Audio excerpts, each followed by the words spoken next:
Assalamualaikum warahmatullahi wabarakatuh. A'udzu billahi minasyaitonir rajim. Bismillahirrahmanirrahim. Alhamdulillahi rabbil alamin. Wassalatu wassalamu ala asrafil anbiya'i wal mursalin sayyidina wa maulana Muhammadin wa ala alihi wa ashabihi ajma'in.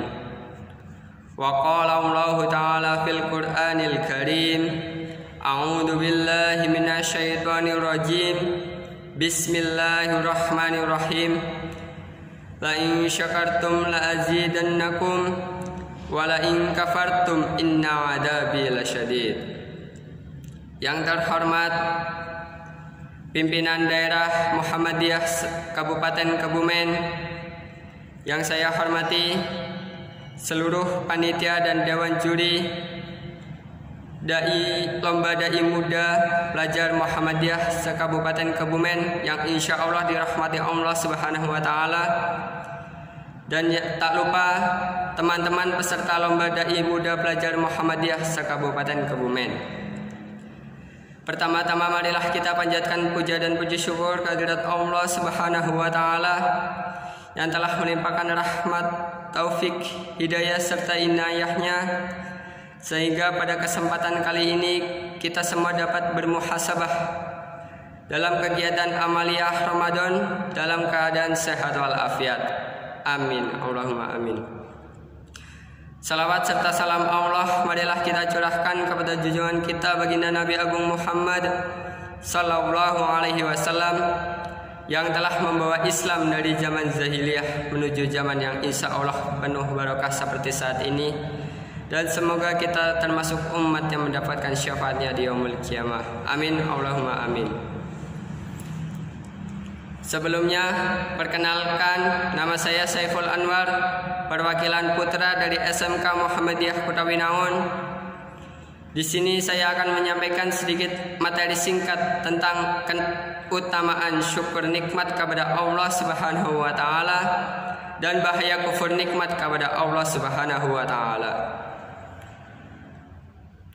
Saya akan menyampaikan syukur nikmat kepada Allah Subhanahu wa Ta'ala terlebih dahulu. Syukur berasal dari kata syakara yang artinya berterima kasih kepada Allah Subhanahu wa Ta'ala atas segala nikmat yang telah diberikannya kepada kita semua, mulai dari nikmat sehat, nikmat sempat, nikmat bicara seperti ini, nikmat melihat, dan nikmat-nikmat lainnya.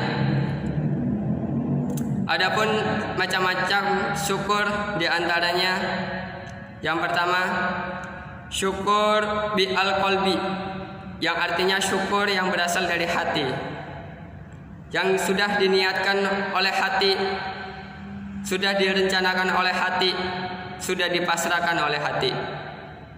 Yang kedua syukur bi al-lisan, yang artinya dari lisan. Lisan yang melafalkan alhamdulillahirabbil alamin. Lafal tahmid yang katanya sangat mudah untuk dihafalkan tapi susah untuk istiqomah. Yang ketiga bi al-qalb. Yang ketiga syukur bi al-jawari, yang artinya syukur yang dilakukan oleh kegiatan anggota badan. Biasanya syukur yang dilakukan oleh kegiatan anggota badan, sujud syukur atas segala nikmat yang telah amat luar biasa, yang sampai saat ini kita belum merencanakannya, tapi tiba-tiba Allah menyampaikan, mengirimkan kepada kita sampai kita kaget dan akhirnya sujud syukur.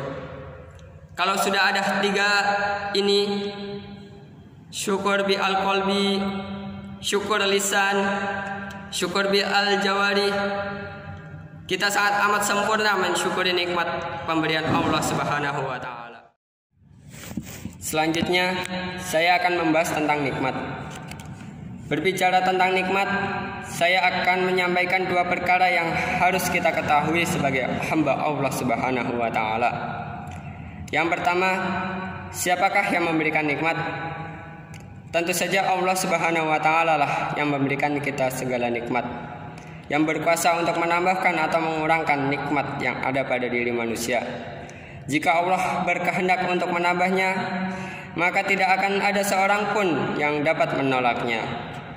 Begitupun sebaliknya, jika Allah berkehendak untuk mencabut nikmat yang ada pada diri manusia, maka tidaklah ada seorang pun manusia yang mampu mempertahankannya. Mengapa demikian? Karena iradatullah fauqa iradah, kehendak Allah di atas segalanya. Lalu yang kedua, sikap orang yang menerima nikmat Allah Subhanahu wa taala. Sikap manusia dalam menerima nikmat Allah Subhanahu wa taala pastilah tidak sama. Ada orang yang menerima nikmat Allah Subhanahu wa taala, namun dia tidak ingat siapa yang memberi nikmat tersebut. Lalu yang kedua, yaitu sikap orang yang menerima nikmat Allah Subhanahu wa taala. Sikap manusia dalam menerima nikmat Allah Subhanahu wa taala pastilah tidak sama. Ada orang yang menerima nikmat Allah Subhanahu wa taala, namun dia tidak ingat siapa yang memberi nikmat tersebut. Selanjutnya, ada pula orang yang ketika menerima nikmat dari Allah Subhanahu wa taala, ia ingat siapa yang memberi nikmat kepadanya, sehingga ia senantiasa mengucapkan kalimat tahmid alhamdulillahirabbil alamin. Yang terakhir, saya akan menyampaikan bahaya kufur nikmat kepada Allah Subhanahu wa taala. Kufur ialah suatu sifat manusia yang menggunakan nikmat Allah Subhanahu wa taala tapi enggan untuk mensyukurinya, tapi enggan untuk berterima kasih kepada Allah Subhanahu wa taala. Sebagai contoh, sifat kufur ialah Raja Qarun yang saat kufur akan harta, bergelimang hartanya sampai lupa akan Allah Subhanahu wa taala. Sampai Allah azab Raja Qarun ini dengan menenggelamkannya ke dalam bumi beserta harta bendanya. Na'udzubillahi min dzalik. Oleh karena itu, marilah kita semua teman-teman jangan sampai kufur memakan syukur kita. Perbanyaklah bersyukur agar Allah limpah gandakan nikmatnya kepada kita semua. Sebelum saya tutup, subhanakallahumma wa bihamdika asyhadu an la ilaha illa anta inni astaghfiruka wa atubu ilaik. Kurang lebihnya saya memohon maaf yang setulus-tulusnya. Nun wal qalami wa may yaskurun fastabiqul khairat. Wassalamualaikum warahmatullahi